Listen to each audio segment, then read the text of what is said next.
Welcome to my channel Riddhi motivational speech. மனைவியுடன் சந்தோஷமாக வாழ கணவன் செய்ய வேண்டிய முக்கியமான விஷயங்கள் என்னென்ன அப்படிங்கிறத இந்த வீடியோவில் சொல்லியிருக்கேன். ஸ்கிப் பண்ணாமல் ஃபுல்லாக பாருங்கள், ஓகேங்களா? வேலை நேரம், அதாவது எப்பயுமே ஹஸ்பண்ட் வந்து வேலைன்ட்டு வேலைக்காக போயிடுவாங்க. வேலை நேரம் போக மீதி இருக்கிற நேரத்தில் தன்னோட ஒய்ஃபுக்காக கொஞ்சம் நேரம் செலவு பண்ணுங்கள். அவங்க கூட உட்காந்து பேசுங்க. நீங்கள் பேசும்போது தான் அவங்க மனசில் இருக்க கஷ்டம், கவலை, சந்தோஷம் எல்லாத்தையுமே ஷேர் பண்ணுவாங்க. நீங்கள் எதுவுமே பேசலை, வேலை தான் முக்கியம் அப்படின்னு சொல்லிட்டு உங்கள் வேலையவே பார்த்துட்டு இருக்கீங்க அப்படின்னா அவங்க மனசில் நிறைய ஆசைகள் இருக்கும், கஷ்டங்கள் இருக்கும், கவலைகள் இருக்கும், உடல் ரீதியாகவும் மன ரீதியாகவும் நிறைய பிரச்சனைகள் இருக்கும். அதை ஷேர் பண்ண முடியாது, அதாவது மற்றவங்கள்ட்ட ஷேர் பண்ண முடியாது. இப்போ நீங்கள் இருக்கீங்க அப்படின்னா உங்கள்கிட்ட ஷேர் பண்ணாங்கன்னா கொஞ்சம் அன்பு அதிகரிக்கும், ஒரு மன திருப்தியாக இருக்கும், சரிங்களா? ஆனால் நீங்கள் வேலையை மட்டும் பார்த்துட்டு இவங்களுக்கு டைம் ஸ்பெண்ட் பண்ணலை அப்படிங்கும்போது அவங்களுக்குள்ள ஒரு விரக்தி உருவாகும். நீங்கள் அவங்க மேலே பாசமே இல்லைங்கிற ஒரு பயம் உருவாகும். ஒரு என்ன சொல்கிறதுன்னா அவங்க மனசு ஒரு வெறுமையை தேடும், சரிங்களா? வெறுமையாக இருக்கும், சரிங்களா? அப்படி இருக்கும்போது அதாவது குடும்பத்தில் பிரச்சனைகள் உருவாவதோடு உங்களுக்குள்ளே ஹஸ்பண்ட் ஒய்ஃபுக்குள்ளே இடைவெளியும் அதிகரிக்கும், சரிங்களா? அதனால் நீங்கள் வேலைக்கு போகிற நேரம் போக மீதி இருக்க கொஞ்ச நேரமாவது தன்னோட ஒய்ஃபு கூட ஸ்பெண்ட் பண்ணுங்கள். அவங்களோட மனசில் இருக்க கஷ்டம், கவலைகளை, உணர்வுகளை புரிஞ்சு நடந்துக்கோங்க, கேட்டு தெரிஞ்சுக்கோங்க, ஓகேங்களா? அடுத்து மனைவியை பாராட்டி பேசுங்கள். அதாவது மனைவி என்ன அப்படின்னா அவங்க செய்கிற ஒரு சின்ன சின்ன விஷயங்களை கூட நீங்கள் பாராட்டும் போது அவங்களுக்குள்ள ஒரு பெரிய சந்தோஷம் உருவாகும். உங்களோட பேச்சு அவங்களுக்கு ரொம்ப ரொம்ப முக்கியம். நீங்கள் அவங்கள எந்த அளவுக்கு பேசுகிறீங்களோ அந்த அளவுக்கு அவங்க உங்கள் மேலே அன்பாக இருப்பாங்க, உண்மையாக இருப்பாங்க, சரிங்களா? உங்கள் மேலே அன்பு அதிகரிக்கிறதுக்கு நீங்கள் பேசுகிற வார்த்தைகள் தான் இருக்குது.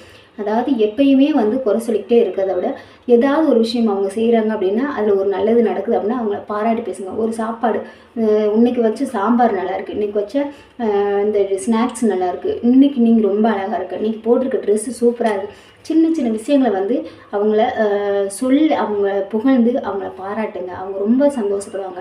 அதாவது உலகத்தில் யார் பாராட்டினாலும் அவங்களுக்கு அது பெருசாக தெரியாது. தன்னோட ஹஸ்பண்ட் தன்னை பாராட்டும் போது தான் அது ஏதோ பெரிய விஷயத்த அடைஞ்ச ஒரு சந்தோஷம், திருப்தி கிடைக்கும், சரிங்களா? அதை புரிஞ்சுக்கிட்டு நீங்கள் அவங்கள முடிஞ்ச அளவு கொஞ்சமாவது பாராட்ட பாருங்கள், ஓகேங்களா? மற்றவரிடம் தூக்கி புகழ்ந்து வைக்காவிட்டாலும் குறைத்து பேசாமல் இருக்கிறது நல்லது. அதாவது மற்றவங்க அப்படின்னா தன்னோட குடும்பத்தாராக இருந்தாலும் சரி, ரிலேட்டிவாக இருந்தாலும் சரி, தெரிஞ்சவங்களாக இருந்தாலும் சரி, ஃப்ரெண்ட்ஷிப்பாக இருந்தாலும் யாராக இருந்தாலும் அவங்கக்கிட்ட உங்கள் மனைவியை நீங்கள் புகழ்ந்து பாராட்டி தூக்கி வச்சு பேசணுங்கிற அவசியமே இல்லை, சரிங்களா?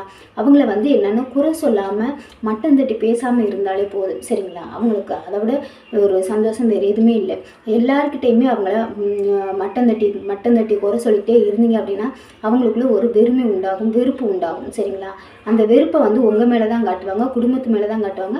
அப்போ குடும்பத்தில் சந்தோஷமே இருக்காது, எப்போ பார்த்தாலும் பிரச்சனையாக மட்டும்தான் இருக்கும்.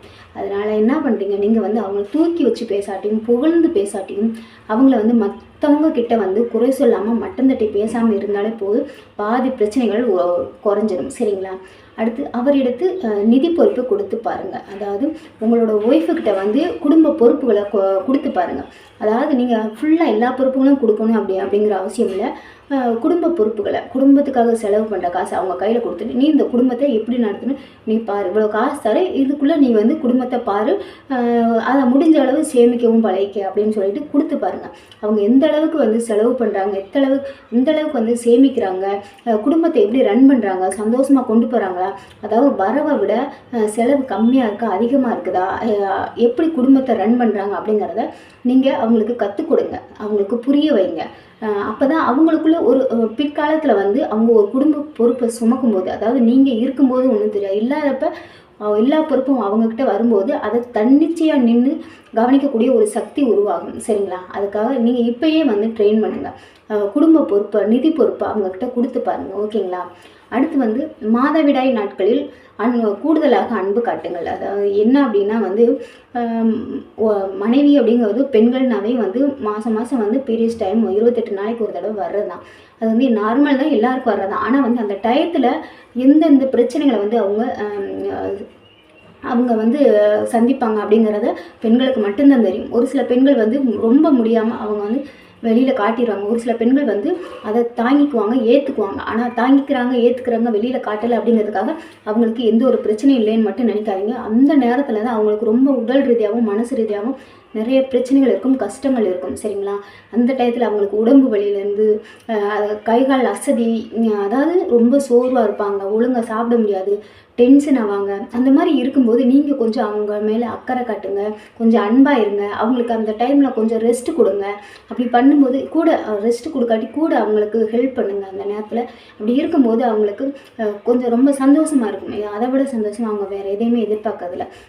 எல்லா பெண்களுக்கும் வர்றதானே, இது நார்மல் தான் அப்படின்னு மட்டும் தயவுசெய்து பேசாதீங்க. அதை அனுபவிக்கிற அவங்களுக்கு தான் தெரியும் அதில் எவ்வளோ வலிகள் கஷ்டங்கள் இருக்குது அப்படிங்கிறத. அதை புரிஞ்சுக்கிட்டாவே போதும். ஓகேங்களா? சில விஷயங்கள் தெரியாவிட்டால் அன்பாய் சொல்லி கொடுக்கணும். அதாவது அவங்களுக்கு ஏதாவது ஒரு விஷயம், அதாவது குடும்ப விஷயத்துலையோ இல்லை வரவு செலவுலையோ இல்லை வந்து தொழில் ரீதியாகவோ ஏதோ ஒரு விஷயம் அவங்களுக்கு தெரியல அப்படின்னா தெரியாத விஷயங்களை வந்து நீங்கள் அன்பாக சொல்லி கொடுங்க. சரிங்களா? அதை வந்து உனக்கு இது தெரியாது, உனக்கு இதுக்கு லைக் இல்லை அப்படின்னு சொல்லிட்டு குறை சொல்லிக்கிட்டு மட்டம் சொல்லிக்கிட்டே இருந்தீங்கன்னா அவங்க எதையுமே கற்றுக்கணும்னு தோணாது. உங்கள் மேலே வெறுப்பு தான் அதிகமாகும். தெரியாத விஷயங்களை வந்து அன்பாக சொல்லி கொடுங்க. சரிங்களா?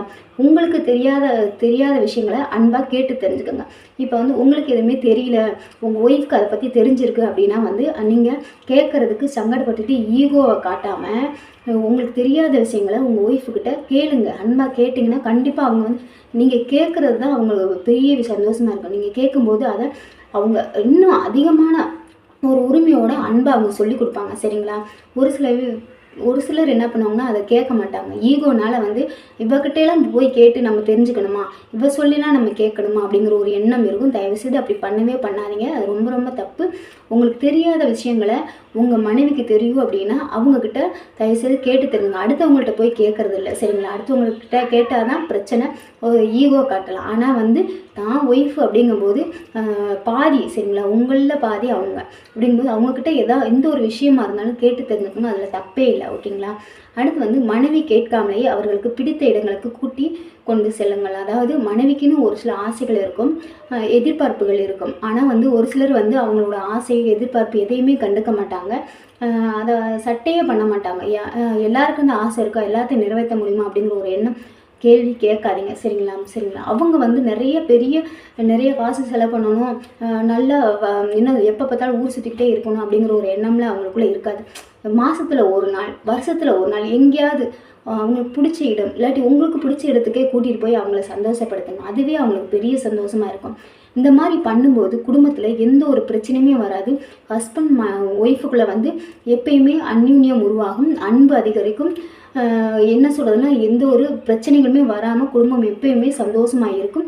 மனைவி சந்தோஷமாக இருந்தால் குடும்பம் எப்பயுமே சந்தோஷமாக இருக்கும். முடிஞ்ச அளவு மனைவியை கஷ்டப்படுத்தாதீங்க. சந்தோஷப்படுத்துனீங்க அப்படின்னா உங்கள் குடும்பம் என்றைக்குமே வந்து வலுவாக எப்பயுமே சந்தோஷமாக இருக்கும் அப்படிங்கிறது தான் உண்மை.